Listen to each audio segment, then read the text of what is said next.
So, again, my student, we said in the previous video that each square represents 5 numbers. So, if this is 0, this is 5, 10, 15, 20, 25.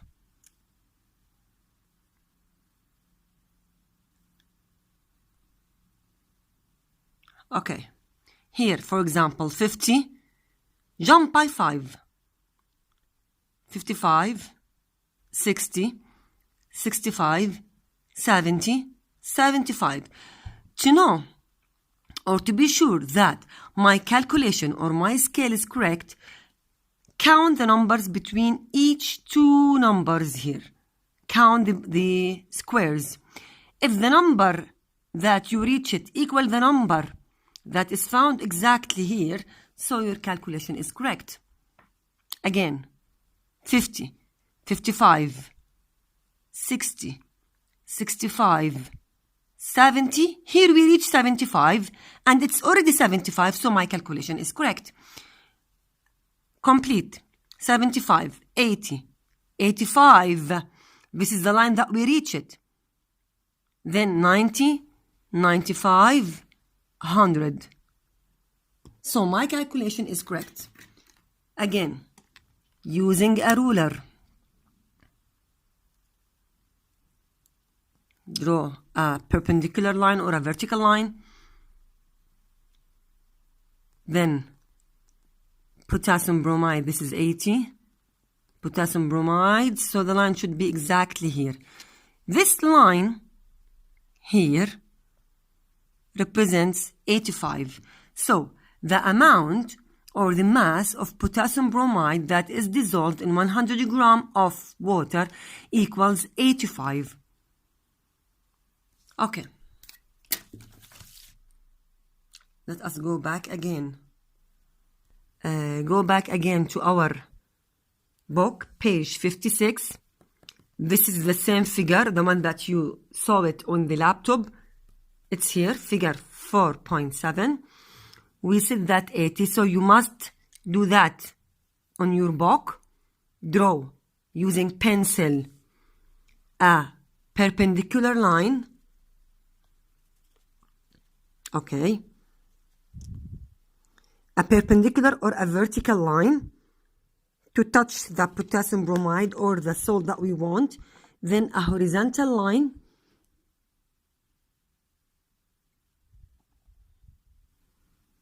Okay, till reaching the y-axis. So this is the y-axis. It reaches this point. Okay. If we want to know what is this point, again, count 70, 75 here. It's already written 75. So the next square is 80. Then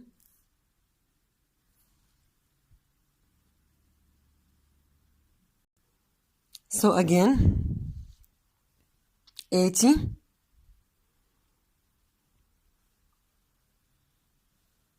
draw a horizontal line to reach the y-axis. This is 85, 75, sorry. This is 80, 85, around 90. So actually it's 90, not 85. So it's 90 according to our scale in our book. In the laptop, because I magnify it, maybe the scale is somehow different. So in our book, it's somehow 90. So this is the concept. Just draw a vertical line within a horizontal line to intersect with the y-axis. So calculate what is this number according to the scale that you already calculated it before. We said that each square you must jump by 5, so the number here should be 90, and that's it. Now let us solve part B. At what temperature does 60 grams of potassium bromide dissolve in 100 grams of water. Again, potassium bromide, which is the purple color again. So this is potassium bromide, the purple color. Okay, potassium bromide. The grams here are 60. So he gave you the y-axis, the value on the y-axis, and you must obtain the value on the x-axis. So he just switch it. In part A, he gave you the value on the x-axis, and you must obtain the value on the y-axis, which is the solubility. Here the opposite in part B. He gave you the solubility per 100 gram of water, and he wants the value on the y on the x-axis, which is the temperature. So we want to put 60 grams of potassium bromide on the y-axis. Okay, where is 60? If this is 50, so this is 55, because we said that each square represents 5 degrees or 5 numbers. 5 degrees or 5 numbers. So this is 55, and so this is 60. So this is 60. Again, use pencil. 50, 55, 60. Use a ruler, and you must use a ruler. Okay. Okay. 60 potassium bromide. So this is 60, and this is potassium bromide. Okay. So when the horizontal line that I drew it touches the potassium bromide curve, or the line that is for the potassium bromide, stop. So this is the curve. So again, when the line touches the potassium bromide, stop it. Then draw a vertical line. Okay, the vertical line like this. So the value will be here. If this is 20 and this is 30, and we have 5 squares in the middle, how can I know that they are 5? Just count them. 1, 2, 3, 4, 5 squares. Or count the number of the squares between 20 and 30. 1, 2, 3, 4, 5 squares. So 10 numbers between 30 and 20. 30 minus 20 equal 10.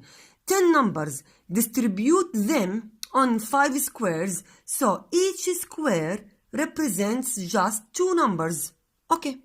So here we must jump by 2. Remember, on the y-axis, we said that each square represents 5 numbers. Here, on the x-axis, each square represents 2 numbers. So the scale on the x-axis is jumping by 2, and the scale here by 5. Okay. If this is 20, so this is 22, and this is 24, and this is, okay, and this is 26. So this is about 26. So the value here 26. هلا and I accept that maybe you can make a mistake somehow while you are doing your calculations. So I accept if you give me a number which is a little bit higher than 26, like 28 for example, or 27 or 25. So the value that you obtain it plus minus 1 degree is acceptable. So my value here is about, or my number, my temperature is 26. If you put, or if you obtain, okay, it's actually, if I want to draw it exactly, it's about 27. The line is a little bit tilt here. Okay. It's exactly in between. Exactly. If I want to draw it, it will be here exactly. So it's actually 27. So even here, it's actually 27.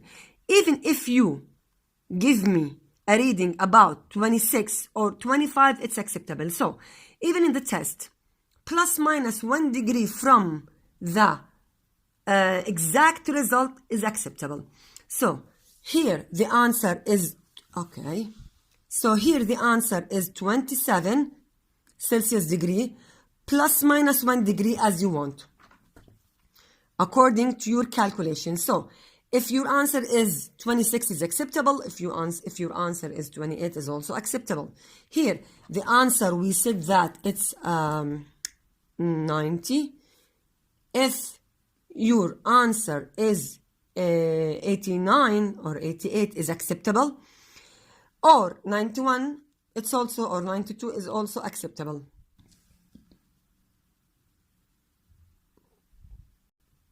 Now let us go to page 57, which is talking about the effect of temperature on the solubility of gases. You have to know that the effect of temperature on the solubility of solid salts is limited. What does this mean, is limited? This means that as the temperature increases, the solubility of the salts increases, but till a limited temperature. Look at the solubility here. After that, we stop till the point of saturation or saturated point. So even if we add more and more heat, the salt cannot be dissolved anymore. So we cannot say that the effect of temperature is unlimited. No, it's limited. As we said before, we cannot dissolve 1 kilogram of sugar, for example, in a small cup of coffee. So the effect of temperature is limited. We reach a limited point that we cannot dissolve any more salt or sugar or whatever, even if the temperature is very high. Okay. Let us go back to page 57, which is talking about the effect of temperature on the solubility of gases.